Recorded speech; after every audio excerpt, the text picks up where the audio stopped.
เขาก็เลาะหาตัวไปหอบทีมหอบแดนมาเห็นอยู่นี่สบายดีเต้น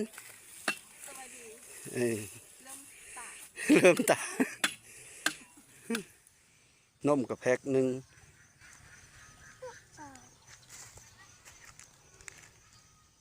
สองทางติดต่อมุนซ่อเสียงผู้ไทยขอกราบสวัสดีและสบายดีพ่อแม่พี่น้องสุขุสุคนวันนี้พอยบ่มนกับมาที่บ้านต้นเพิงอีทุกคนมาถามข้าวเบิ้งกันว่าพงเล่าเป็นอะไรนะแล้วก็ที่ดินที่อันว่าแทะนะแทะระบบหรือยังก็เฮาก็สิมาถามเบิ้งน้องเต้นน้ำกันว่ามันอยู่บริเวณนั้นเลยมื้อนี้นะไปเบิ้งน้ำกันทุกคนเฮ็ดเผอพญาเสื้อพี่เล่นนี่เสื้อเหลาพญามุงเหลาบ่เหลานั้นบ่มันโหบ่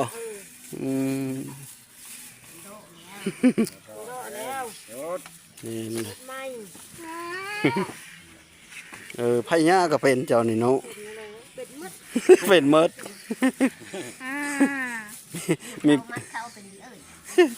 มีเป็นจะหาโพเนาะโพปลาแล้วโพทั้งเดียวทั้งนี้ว่าทั้งโหมาแล้วบ่หนูหน้านี่ยูเซอร์เดี๋ยวนี้นะผู้สาวหนูหน้าได้นี่นะ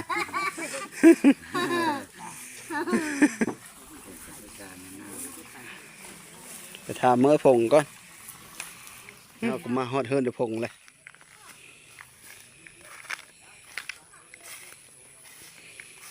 นี่ก็เสาเอามาว่านนี่แหละทุกคน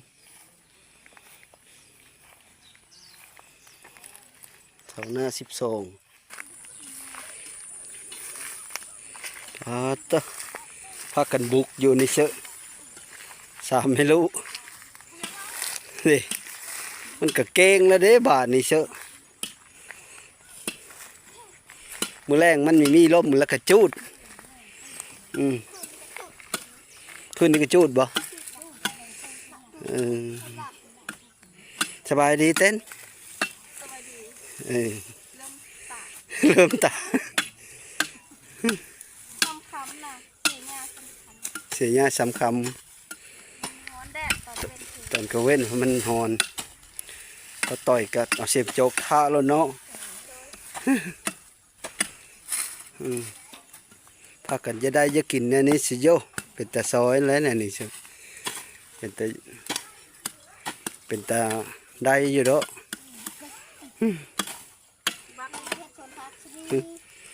ตัดจำแล้วก็เอาไฟมาคุ้มอยู่ฮั่นอันไม่ได้ไปเชื่อบ่มื้อนี้นะ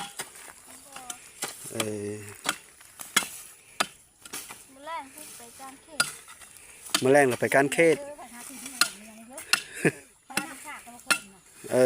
ไปการเขตนั่นการเขตหน่อยบ่เขตหน้าเขตพี่เดือนนี้นะบ่เลาะโหยบ่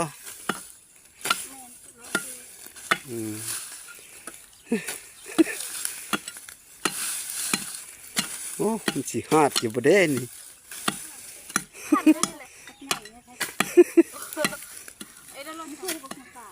หน้าต้นโตนะก็ดิเมนความเพื่อเราฟันขวานเป็นนี่เอาอันบ่แล้วก็เอาไฟคุ้มเอาเพื่อจะทางนั้นนึกจัดเอาไปพุ่นนะเจ้านั่นแล้วบ่ก่อบงไม่ได้ทางเกต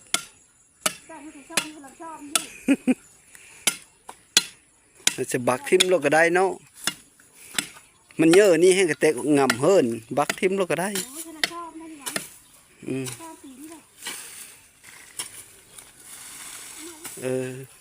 เป็นแล้วจะเพิ่นว่าเยอะมากแท้ดินนะเพิ่นมาแล้วบริย่างกระพง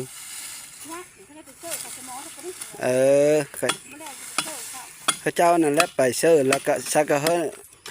นเต้นนี่ไปอันเพิ่นมาแทะเฮอเพราะว่าบุญเพิ่นถามอยู่นะเพิ่นจะได้ ให้คนขาเฮ้อบ่ะเท่ดอกแล้วก็สมองบ่ได้ยันละยังการมันนะยันเขายังมีวางเจ้ากะเจ้ากะถามตื้มเพราะว่าเพิ่นจะได้ข้อมูลนะ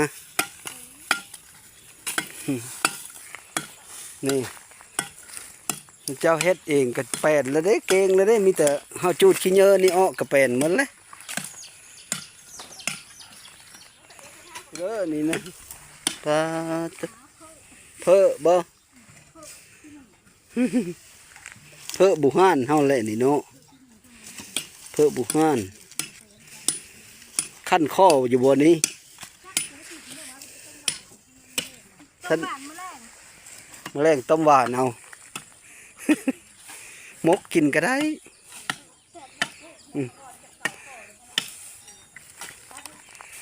คืออันเฮ็ดคือเฮ็ดกวาดขี้เหงื่อได้อันไข่ได้แล้วบ่แข็งนะขานะฮะเสื้อยาหำเลยมันละหาดบ่เลยนะเลยเคยแล้วเนาะมันละไปสิเลยเอาบักต้นป่าน่ะอ่อนอันนี้มันแข็งจังบักนี่น่ะปุ๊จังล่ะไอ้ที่ไปเซ่ปุ๊จังกินนั่นแหละเลย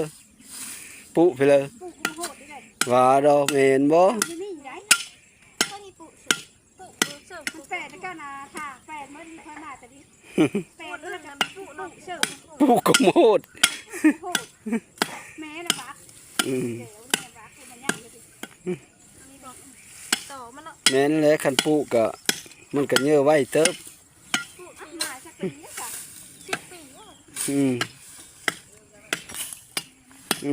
พากันเฮ็ดคนลุกอยู่3 ลูกเขา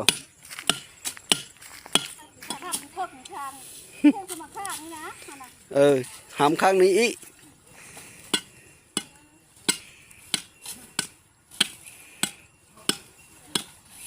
เบิ่งได้ถือกันได้แม่ก็ยุเคอก็ดอเอ็ดกล่องเยอะเด้อผมก็จะจูดมีได้บัดจะจูดเอ็ดกล่องน้อยๆเดี๋ยวยังเท่าได้เจฮะละว่าบ่มีท่านได้เสนะมันก็นั่นก็แล้วเลยนี่แล้วมื้อนี้ก็มื้ออื่นเช้าหำอี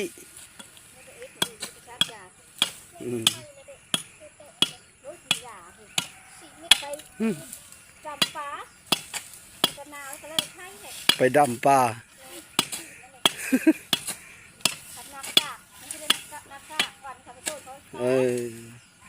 เป็นบ่ซะต่อยมุดป่าก็เป็นบ่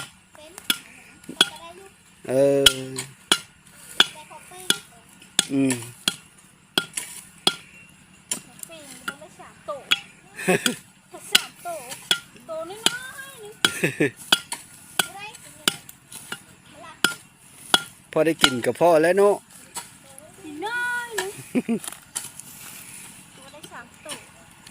ลงห้อยละได้นะหากระปูขี้เล็กปูไปเลยก็เอาหำไปแล้วแหละ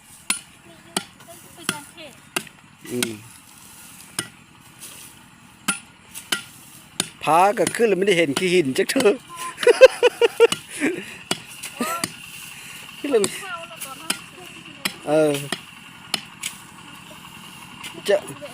เจ้าก็มีหานศพโหจักนี้เนาะ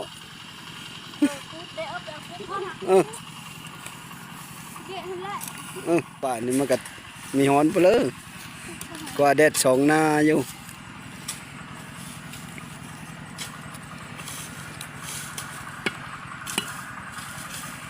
มาหาเขาครอบครัวเขาผงน้องเต้นกันอันนี้แล้วเขาก็พากันเฮ็ดเวเฮ็ดการอยู่พากันเสยหญ้าเพื่อมันแป่นนี่แหละ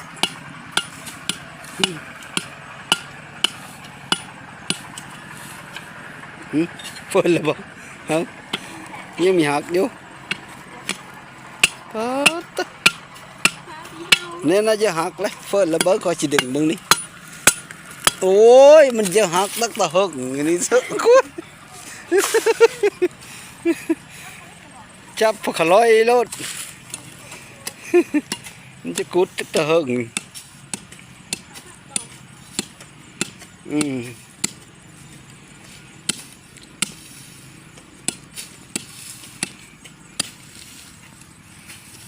นี่ใกล้ใกล้ในจักโตสองโตหาใกล้หาเพิ่นเลยมาเลี้ยงน้ำคือว่านั่นแหละเพิ่นเลยก็เลี้ยงใกล้กับมันเลยก็ได้เกิดเข้าเกิดห้ำ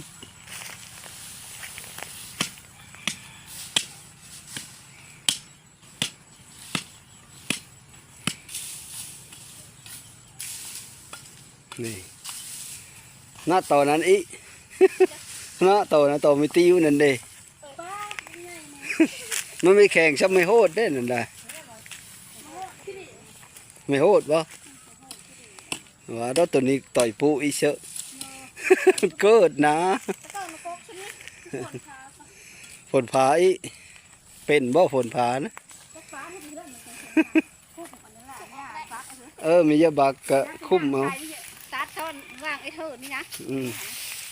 ตัวนี้ด้วยเสบโตพี่เลยมันฝนเป็นบ่ฝนผานี่เบิ่งนี่ฮะฝนไม่เป็นถือมือผู้เจ้าเด้อฝนผานี่ล่ะ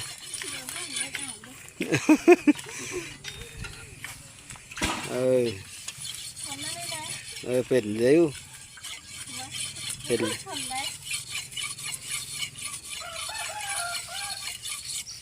นั่นแหละมันมีเฮากับฝน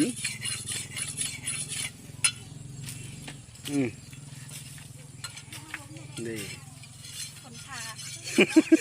แต่แน่นั้นละสารบ้างสิไปหาถามเมืองหนูหน้าก่อนว่าแม่เล่านะมาแล้วบ่หรือยังเจ้าได้ยินบ่เขาเอามาแล้วบ่ นี่ก็ไปเอามาขามเห็นเคย มีเห็นเพื่ออยู่เพิ่นนั่นนะ โดย ทันได้มาเนาะ ยัง หนูหน้าได้เห็นบ่ โดย นี่สมอยอยู่ สมอยอยู่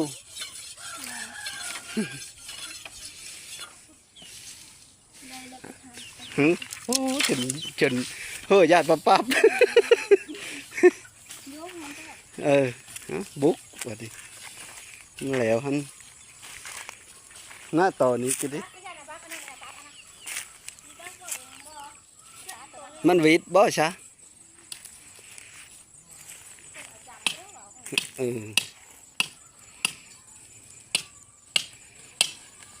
มันมีวิทย์กระสุ่มฟื้นเสื้อเอาผงมันแข็งกระดอกกันดิในนั้นแล้วเฮาสิไปหาหนูหน้าก่อนเด้อผงเด้อสิไปถามเบิ่งกันว่าแม่มันมาแล้วบ่หรือยังเพิ่นประมาณนี้นะจะถามเขาเว้านะบ่อยู่ด้านโล่งพุ่น ได้กายด้านที่บ้านใช่ไหม ด้านโล่งเพิ่นเขาเว้าอยู่แต่ด้านนั้นบ้านปอดผู้ลุกผาเพิ่งผู้โกนปอดผู้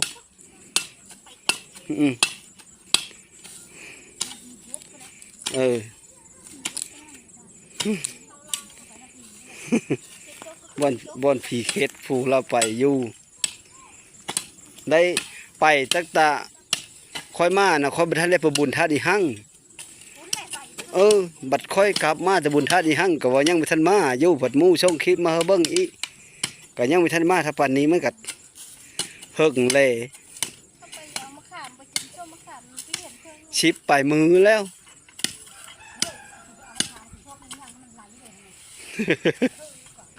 เล่ากับเบิ้งแต่ร้านมันย่างอยู่ด้วยกูเห็นเคยอ่ะ นั่นแหละสาเฮาไปก่อนเด้อโชคดีเด้อมือหน้าถึงมาอีกอันมีแต่เจ้าอันเขามาแทะนั่นแหละเด้อไอ้ผงเด้อนักเต้นไปถามเขาก็ได้ถามพ่อบ้านถามมันพวกภาษีเพิ่นมาแทะมันแล้วมันโถนะเพราะว่าบางเธอแทะได้แล้วก็สิบ่บุญขึ้นมาเพิ่นยังสิขึ้นมาบัดเพิ่นวางพุ่นแหละอันนี้แล้วทุกคนค่อยมาหาไอ้พวกมูนิกะเห็นพากันทางขี้เหยื่อสะขี้เหยื่อแซวๆอยู่3ไม่รู้ครับค่อยกะสิได้ไปถามข้าวเบิ่งอยู่หน้าทุกคนไปถามเบิ่งน้ำกันว่าสิพบหรือบ่พบบัดนี้ไปเลยตอนนี้ค่อยก็มาฮอดเฮิรนหนูหน้าเลยก็มีเห็นเพิ่อเลยมีเพิ่อเลยหนูหน้าก็ไม่เห็นแม่ก็ยังมีมายังอัดพักตูอยู่นะ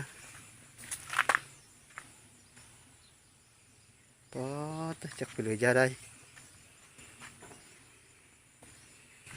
ยังหมูมาเลยได้ไอ้ขันนะลงเฮินไปนะตักตาก้อนคอยไปบุญท่าดีหั่งทุกคน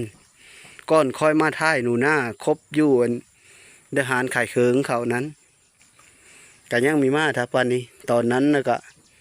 ว่าไปได้4 มื้อแล้ว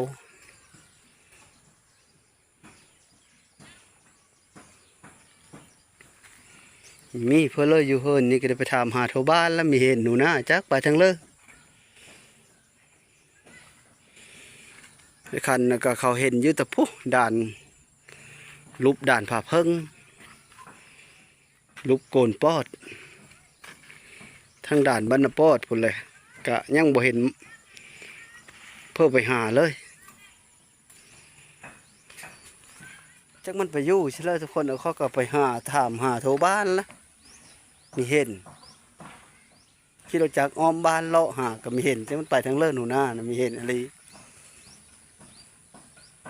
แม่น่ะก็ยังบ้านเพิ่งนี่ไม่ได้ยินข้าวเพื่อเห็นเลย แต่ว่าบ้านปอดน่ะได้ยินนั่น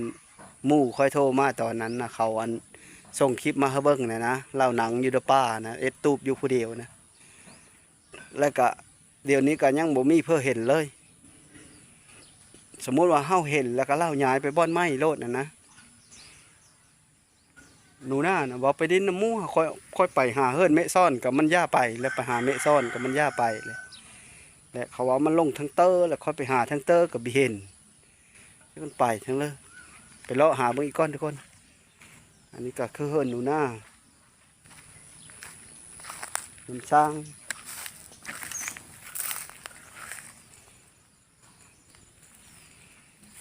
ไปหาเบิ่งอีกละคอยออมบ้านนะเขาจะเมยหาเลยฮะได้กินข้าวแต่มื้อนั้นแล้วมือหมู่ค่อยเห็นนั่นแหละ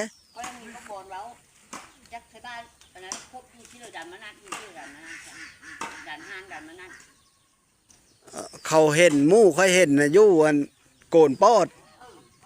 อยู่ด่านบรรณปอดแล้วก็มีเพื่อไปหาเลยทับปนี้บ่มีเพื่อไปเลยทับปนี้10 ปลายมือแล้ว14ตักตะก้อนค่อยอันไปบุญท่าดีหั่งตักตะก้อนค่อยอันมาหาหนูหน้าตอนนั้นแล้วครบอยู่เด้ออันหารไข่เคิงก่อนนะ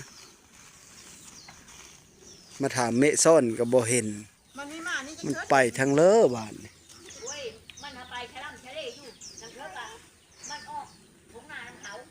มันเธอก็ไปทงหน้าน้ำเขาเดี๋ยวนี้นะเนาะ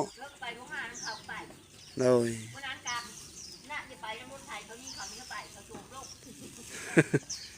ทั้งจะไปน้ำรถไทยเขาทั้งเพื่อไปขวางแล้วเนาะจันนาลีเฮิรนในโคตรนะบ่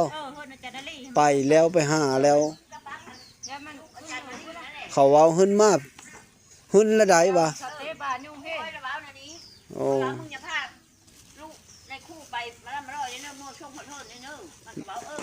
โดยมันย่ามันเคอเจ้าเลยเดี๋ยวนี้นะโอ้เห็นมันเยอะกันให้มากเดี๋ยวมันมาจะไม่ชอบไปเอาเร็วอะไรพันธุ์นี้อยู่ให้ว่าเพิ่มมาอยู่น่ะข้าวสามารถกินแม่ต้มปลามากินก็มุกย่อยนี่หลังจากกินข้าวแล้วก็ไปต่อข้าวแล้วกับเขาก็ลงอาบน้ำเฮอแล้วกับชงแล้วกับอาบน้ำเดินมาแล้วล่ะมันไปต่อเนาะมันย่าสนใจน้ำเจ้าแล้วผมสิไปเบิ่งโยงเห็นก่อนซะตาเย้ยนะมันนั้นแหละมันค่อยอยู่ตาเย้ยเพิ่นตะใบนะบ่เลยไปถามเบิ่งซะทุกคนท่านโตแล้วบ้านนี้ มาอยู่นี่บ่หนูหน้าฮะเร็วมากนะแม่สบายดีก่อนสบายดีมาแต่หึงบ่ลนละมาดินนี่น้ำเบ้าเมยหาแล้วอ้อมบ้านเลย เอาแม่ปุ๊กเอ๋ตัวนี้ใครรูปนะเอาแม่ ปิ่นหู เงยหน้ามาพี่เหลวมาพี่ แล้วถ้าเราทำพวกนี้ เฮาบ่ของเฮ็ดมื้อนี้นะไปคู่มือบ่แล้วคือสกปรกแท้คือมีสะอาดแท้อันมีเบิ่งกะยาได้อยู่บ่หนังสือน่ะได้ซำเลอล่ะฮะ อะไรล่ะนี่ล่ะเอา เป็นอะไรแม่น่ะได้ยินข่าวอยู่บ่แม่นะ บ่อ ฮะ บ่อ ยังมีมาเลย ขึ้นฮอดอยู่บ่แม่นะฮะก็จะจ้อยแล้วได้กินอยู่บ่ข้าวมื้อนี้นะฮะบ่ได้กินเลยโอ้ตาย มีอันกินมันก็เจ้าแล้ว นั่นแหละบ่ได้กินบ่สะเข้ายุงเห็นนะ มีของประเทศเอง มื้อนี้บ่ได้เอ็ด หน้ามึงเนี่ยลูกก็นี่ บ่ได้เขาบ่ได้ลงต้มบ่มื้อนี้นะนอนน้ำเพิ่นซะเดี๋ยวนี้นะนอนน้ำปลาโจกปลาโจกได้เพิ่นสุกิน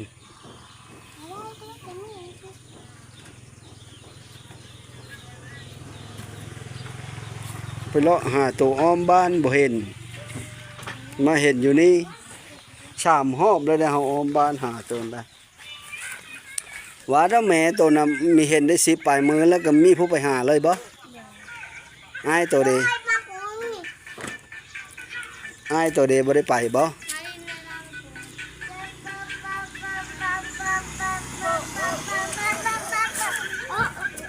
ถ้าแล้วนี่สิ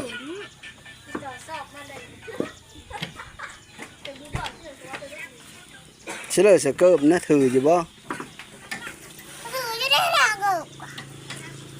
นั่นบ่เกิบนะปลาเมื่อปลาขำแล้วเฮาสิมาส่งนี่นะไป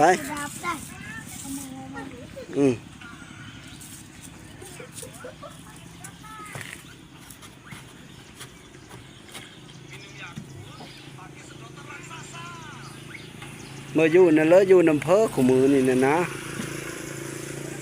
เฮาสิพามือเชื่อเกิบนะ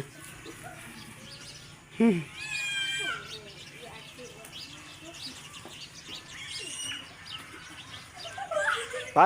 เมื่อมันเฮินไม่ซ่อนแล้วบ้านนี้ก็ได้เคิงมาเฮออันเฮอไม่เท่าบ้านหน้าห้างน้อยนะไม่เท่าไทยบ้านหน้าห้างน้อยนะเอาเคิงเฮอพอแต่มันก็ได้กินแล้วนะเจ้าน้ำก็บ่ได้อาบไปหาโหชนเบิ่งเงินเกมน้ำเข้าบ่เริ่มมีโทรศัพท์เลยอยู่หันโตเนี่ยไปติดเกมน้ำเข้าในนั้นนะขนมเอเซ่ผู้เหล้าเฮอแล้วก็นมอีก2 กล่องขอบใจเล่านะแม่ขอบใจไม่เท่าขอบใจเด้อ ขอบใจขอบใจเมไทยนบด้วยเมไทยผู้ฟ้ามาเฮอนะหูจักบ่เมไทยนะเมเท่าไทยผู้พี่ปิ่นมาสะกองปิ่นมาสะกอง ขอบใจเด้อ เมเท่าไทย เท่าไทย อันบ่อนโหโคหน้าห้างน้อยนั่นบ่อนชุมโตไปนอนนะ วันโควันหน้าห้องน้อย เมเท่าไทย น้ำน่ะเอาเทปกระเราได้ เฮออยู่ดีมีแห้งเด้อ เฮ้ยอยู่ดีมีแห้งเด้อ เฮออยู่เป็นโหมใส่เฮอลูกเฮอหลาน อยู่ผมไม่ใช่เฮ้ยอยู่ลูกหลาน สาธุ สาธุ อย่าเอาขนมมาเฮอ อยู่เฮินไข่ดาวมันบิดเอาบิด เฮ็ดอีไดนั่นแล้วสมัยเอามือเลยเด้อเลย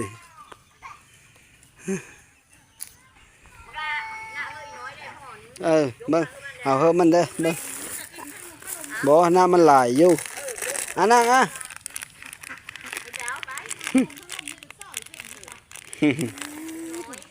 แม่นแหละมันก็หลายอยู่เด้เท่านูหน้าผู้เดียวเอาขอบใจเด้อ นี่ค่ะมาชมมึงเอิญ โดยไปเมื่อบัดนี้จอดวันนี้ยันเย็บเหล็กตะปูเขามางเฮิรนนี่ไปทางนี้ก็ได้เย็บเหล็กตะปู มันไม่ได้เย็บดอก เฮ้ยไปทางนี้มันจังซื้อ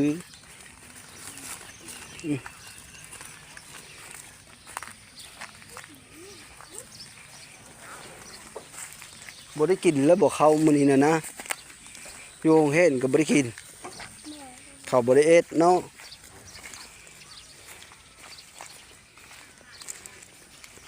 นี่และเมอันเมไทยชื่อบ่เมไทยนะบ่อนซุมโตไปนอนนะเด้เฮาไปนำเอานะเด้โตบ่มานะเด้เด้อโหโคบรรณาข้างน้อยนะชื่อแล้วบ่ฮะแม่โตนี่ยังบ่มาเลยเนาะยังนะ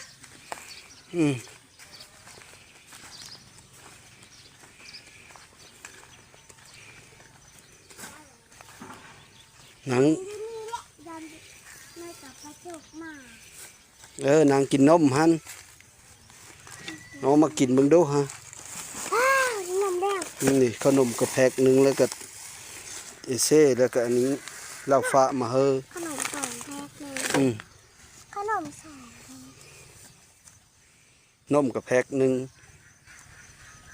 สอง เต็มที่แต่แม่โตนั่นแหละจักแล้วยังเป็นคนจักบ่ได้10ปลายมือละบ่ว่าดอกเว้ากับแม่พระเจ้าในนั้นซะเขาเว้านะบ่โยจำปีเขาเว้าแหล้วเขาเว้าโตก็บ่เขาเว้าแม่โต เฮ้ยแกะไม่ได้ โอ้ยซ้ำนี้ก็แกะไม่ได้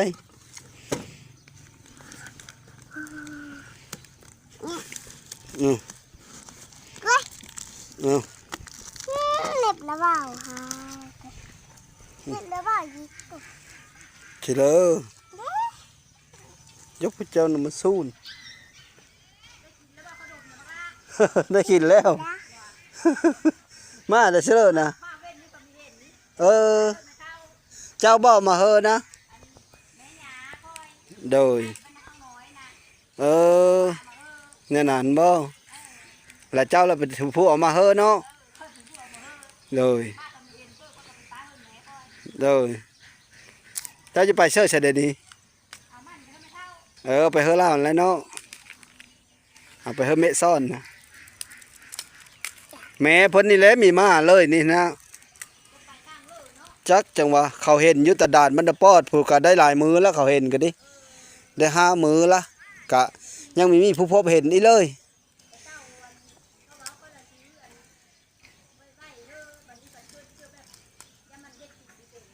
แม่น เนี่ยหมากกระบอกคือกันละ มั่นใจบ่การระโบดนะ บนก็ออกมาหาดินตรงนี้แหละ โอ้เขาก็ไล่ฉีกแล้วแหละโบดเอามาหาดินกลางบ้านเชื่อว่าละได้จับชินแล้วเอาเห็นหนังสือมันได้ซะก่อนอ่านได้เขียนเป็นได้จังใดโบดเมียนแนวละโบดเฮาไปกินข้าวเขาวลาครับ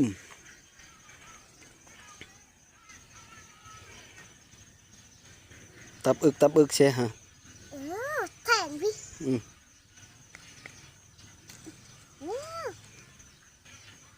โอ้ฮอดคันเลิศเล่นหนังสือนะอ่านได้อยู่บ่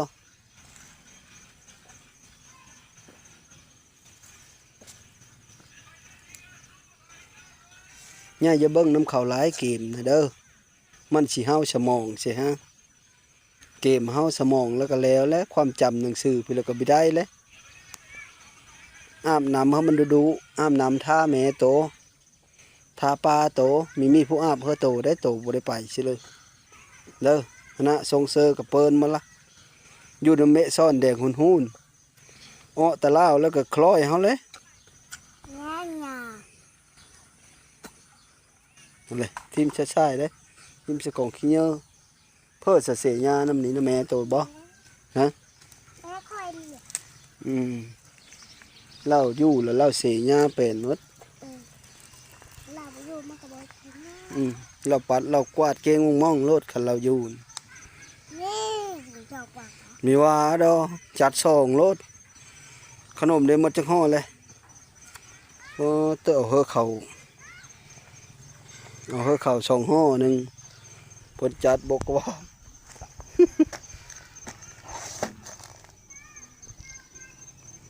มาเฮ็ดกินเอาอย่าเมื่อแล้วได้นี่ด่ะอ้ายตัวนึงมีเห็นมาเลยบ่เรามาอยู่บ่ หมายเหิน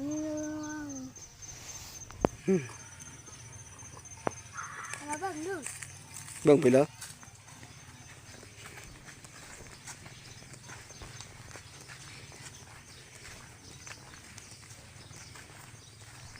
ไม่ได้บอกลงนี่แหละเอ็ดเอาน้ำสร้างเขาลุบลงลุมหุ่น เดี๋ยวเลยจะเอาขึ้นได้ซะ นี่เลยบักชีตาเอาขึ้นเลย อืม บักชีตาโตะเลยกระปูเลยน้ำก็ใส่อยู่ปะ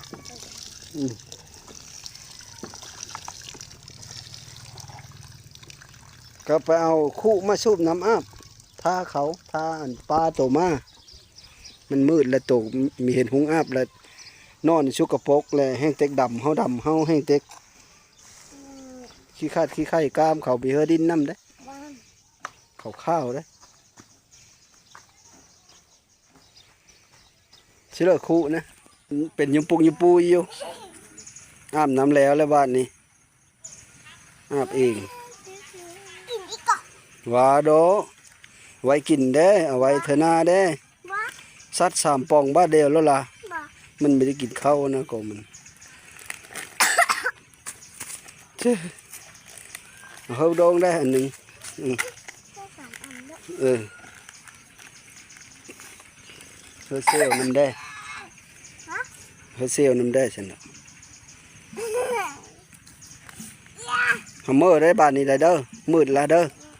โตน้ำมีมาจากเธอเมยอ้อมบ้านหาหอบทีบ โอ้ สุดท้ายปิดหน้ามาปลาเชก้อนนั่นนะ เบิ่งข้าวเว้าก่อนอันดูหน้านี่นะขึ้นไปหอดด่านกูหาแม่เนาะ ไปมือเลอ ไปขึ้นไปอยู่หอดนะนะนี่น้ำบ้าเขาไปเจอ หอดโหยหันบ่ น้ำบ้าเขาเจอ เจอไปหาผู้เดียวบ่ ตัวให้ ให้ไปหาผู้เดียว เดี๋ยวเว้ยเร็วเห็นกูแบบใส่โต๊ะโข ไต่โคไป เยอะ ไปหาแม่นะบ่เดี๋ยวนี้ได้สิจะไปหาอยู่บ่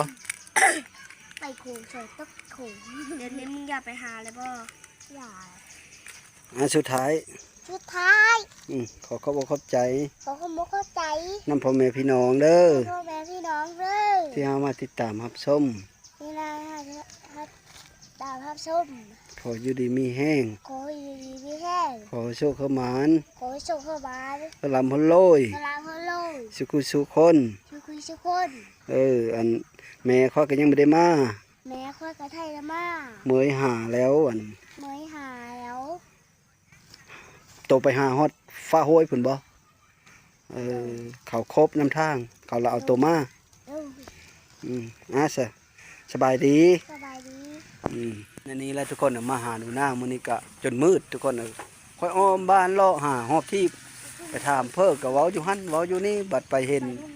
เลาะบ่คิดว่ามันสิหึ้นเน่อซำนั้นนะหึ้นไปเห็นอยู่แต่ผู้ตะเน่อผู้เคอคงเห็นผู้เบิ่งอันเกมน้ำเขาอยู่นะบ้านนี้เขาก็สิได้กลับมื้อแล้วสุดท้ายก็ขอขอบใจนำพ่อแม่พี่น้องเด้อที่เฮามาติดตามรับชมก็ค่อยก็สิมาติดตามเบิ่งอยู่เพราะว่าอยู่โรงเรียนเขาก็ยังบ่ได้ลงไปเบิ่งตั้งแต่เอาไปฟ้านํในครูแล้วก็สิไปเบิ่งว่าการเฮ็ดมันสิฮอดคัลเลอร์น่ะนะสิไปถามเบิ่งครูอยู่โรงเรียนนำสุดท้ายก็ขอขอบใจหลายๆสบายดี